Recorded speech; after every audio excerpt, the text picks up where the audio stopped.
বাংলাদেশে মোহাম্মদ ইউনূসের আমলে মোহাম্মদ ইউনূসের ভীমরতির জন্য 18 কোটি মানুষ কেন না খেতে পেয়ে মরবে? কাঁচা মরিচের দাম 250 টাকা। মারা পড়বে বাংলাদেশের সকল মানুষ, অগ্নিমূল্য বাংলাদেশের বাজার, এমনই সব মিথ্যা তথ্য ছড়াচ্ছে ভারতীয় মিডিয়া। তাদের প্ল্যান এ সাম্প্রদায়িক উস্কানি সফল হয়নি, এখন প্ল্যান বি নিয়ে তারা এগিয়ে যাচ্ছে, বাংলাদেশের জনগণকে উস্কানি দিচ্ছে। এই সরকারের বিরুদ্ধে যেন তারা মাঠে নেমে পড়ে, সেরকমই উস্কানি দিচ্ছে ভারতীয় মিডিয়া রিপাবলিক বাংলা নামে একটি চ্যানেল। গতকালকে তারা একটি সংবাদ পরিবেশন করেছিল যে বাংলাদেশে দ্রব্যমূল্যের বাজার ঊর্ধ্বগতি, অগ্নিমূল্য, আর এ কারণেই বাংলাদেশের মানুষ মারা পড়বে, পালিয়ে যাবে অন্তর্বর্তীকালীন সরকারের প্রধান উপদেষ্টা ডক্টর মোহাম্মদ ইউনূস। আমরা সেই রিপাবলিক বাংলার সেই সংবাদের জবাবে আজকে মাঠে নেমেছি। আমরা এসেছি সিরাজগঞ্জের শাহজাদপুর পৌর সদরের কাঁচা বাজারে। আমরা দেখাবো যে ভারতীয় মিডিয়া যেটা প্রচার করছে আসলে বাস্তবতা কেমন। দোকানদার ভাইয়ের কাছে জানার চেষ্টা করব যে আমাদের এই পণ্যগুলো আজকে দাম কত এবং গত এক সপ্তাহ পূর্বে দাম কেমন ছিল। আমার নাম হচ্ছিল ভুবেন কুণ্ডু।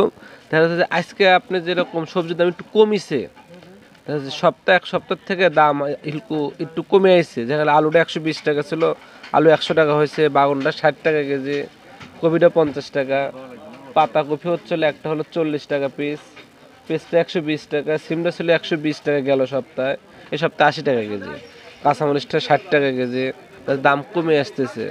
ওই পেঁয়াজের ফুলটা নতুন বাড়াইছিল 120 টাকা, বর্তমানে 80 টাকা কেজি, ক্ষীরের শসা 40 টাকা, আর টমেটো ছিল বর্তমানে 160 টাকা, এখন বর্তমানে 100 টাকা 120 টাকায় আছে। গাজরটা খালি 80 টাকা 60 টাকা কেজি আছে, বর্তমান দাম কমে আসতেছে, মানে আগের চেয়ে কম, আগের থেকে দাম কম। এখন আরো কি কমার সম্ভাবনা? হ্যাঁ, আরো সামনে দাম আরো কমবে। তো আমরা তো ভারতীয় মিডিয়াতে দেখলাম যে অনেক দাম, দ্বিগুণ দাম, কিন্তু আপনি তো অর্ধেক দাম কমে বললেন, তাহলে কি আপনি মিথ্যা বলছেন? না, দামই বাজারে কমেছে, আমি যে দামটা বলছি সেই দামটা বর্তমান চলতেছে বাজারে। এই দোকানদার ভাই যে দামটি বলল, ভারতীয় মিডিয়ায় প্রচারিত দামের সাথে কিন্তু একবারে আকাশ পাতাল তফাৎ। তারা আগের থেকে বাজারে কাঁচামালের সব দাম, নিত্যপণ্যের দাম একটু কমছে। আচ্ছা, ভারতীয় মিডিয়া যে বলছে যে বাংলাদেশের মানুষ না খেয়ে পালিয়ে যাবে, মারা যাবে, ডক্টর ইউনূস ক্ষমতা ছেড়ে যে কোনো সময় পালিয়ে যেতে পারে এই দ্রব্যমূল্যের জন্য, এগুলো তারা কেন বলছে তাহলে? এটা মিথ্যা, এটা কোনো গুজব, এটা প্রশ্নই আসে না সে পালা যাবে। তাদের লাভের জন্য গুজব চালাইতেছে। এখন বন্ধু আসছিল, এখন শত্রু হয়ে গেছে, সেই জন্য। আসলে বন্ধুটা কার ছিল, বাংলাদেশের নাকি শেখ হাসিনার বন্ধু? শেখ হাসিনার বন্ধু ছিল। তারা এই কাঁটা, নাড়ি, ভুড়ি, এই সমস্ত কিছু গরিব মানুষকে বিক্রি করছেন। এটা ভাইরা দর্শক, ভারতীয় মিডিয়া আরো অপপ্রচার করছে যে বাংলাদেশের মানুষ আস্ত মাছ কিনে খেতে পারছে না, তারা নাকি কাটা খেয়ে বেঁচে রয়েছে। সেজন্যই আমরা এসেছি শাহজাদপুরের মাছ বাজারে। আমরা আসলেই জানার চেষ্টা করব যে বাংলাদেশের মানুষ মাছ কিনছে নাকি কাটা কিনছে। এখানে ভাইয়া গুংসা মাছ আছে, ওটা বেচতে 80 টাকা পোয়া, 100 টাকা পোয়া। আর রুই মাছ আছে 200 টাকা কেজি, 250 টাকা কেজি বেচতেছি। আর কাতল মাছ আছে এখানে 200 টাকা কেজি, 180 টাকা কেজি বেচতেছি ভাইয়া। এখন অনেক দাম কমে গেছে ভাইয়া মাছের দাম। বন্ধু মনে হয়, বন্ধু মনে করতেছে বন্ধু, কিন্তু আসলে শত্রু বানা করতেছে আর কি আমাদের সাথে। দর্শক, সাধারণ মানুষ কিন্তু সত্যটা নির্দ্বিধায় বলতে পারে, কিন্তু আমরা কিন্তু সব সত্য সবসময় বলতে পারি না। আপনি কি মাছ বিক্রি করছেন এবং কত করে কেজি? শোল মাছ বিক্রি করছি ভাই, 500 টাকা কেজি শোল মাছ। জি, 500 টাকা কেজি। মানুষ মাছই কেনে নাকি মাছের কাটা কেনে? মাছই কেনে মানুষ, কাটা কেনে না তো। কাটা সহ থাকে, সেটা মাছের সাথে তো থাকেই, সেটা ফ্রি দেয়। আসলে বাংলাদেশের কোনো বাজারেই মানুষ খাওয়ার জন্য কিন্তু কাটা কেনে না, বা বিক্রির জন্য কিন্তু কাটা পাওয়া যায় না। ভারত যেটা প্রচার করছে সেটা সম্পূর্ণ মিথ্যা।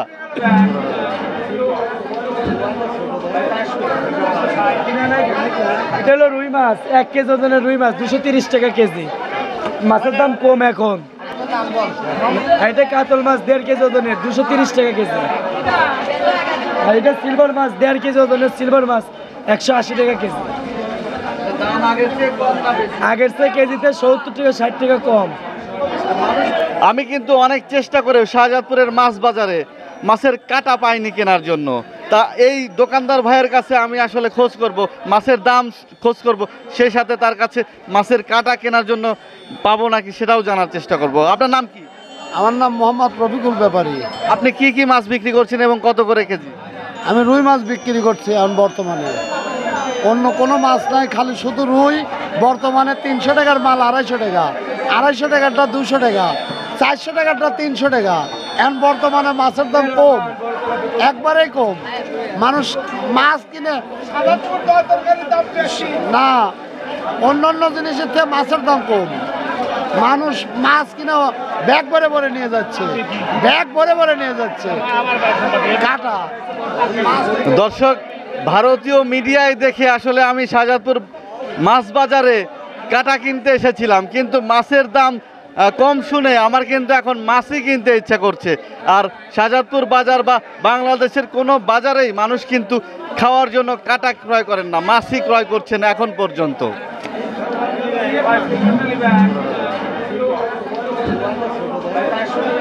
তো দ্রব্যমূল্য বাজার সব কিছু নিয়ন্ত্রণে আছে, কমের দিকেই আছে, সব কিছুর দামই মোটামুটি কম আছে।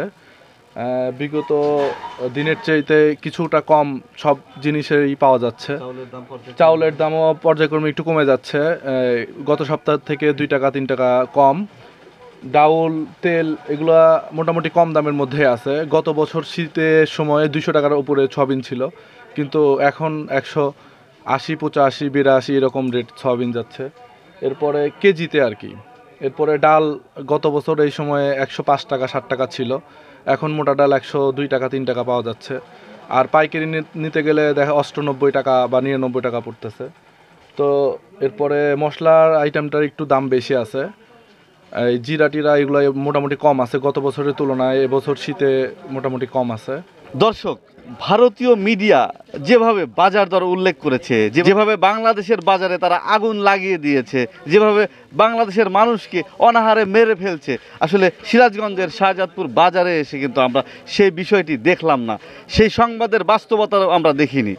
তারা যে দাম উল্লেখ করেছে আমরা তার অর্ধেকের চেয়েও সব পণ্যের দাম কম পেয়েছি। তো তারা যে অপপ্রচার করছে অত্যন্ত নিন্দনীয়, কারণ কোনো সংবাদ মিডিয়া মিথ্যা তথ্যের উপরে ভিত্তি করে কোনো সংবাদ পরিবেশন বা গুজব ছড়াতে পারে না। হয়তো বা তারা কোনো এজেন্ডা বাস্তবায়নে বাংলাদেশের বিরুদ্ধে উঠে পড়ে লেগেছে। বাংলাদেশের মানুষকে আমরা প্রত্যাশা নিউজের মাধ্যমে আহ্বান জানাই যে আপনারা গুজব বা অপপ্রচারে কান দিবেন না, এবং ভারতীয়র সকল ষড়যন্ত্র আমরা ঐক্যবদ্ধভাবে আমরা প্রতিরোধ করতে পারবো। রাজীব আহমেদ রাসেল, প্রত্যাশা নিউজ, শাহজাদপুর, সিরাজগঞ্জ।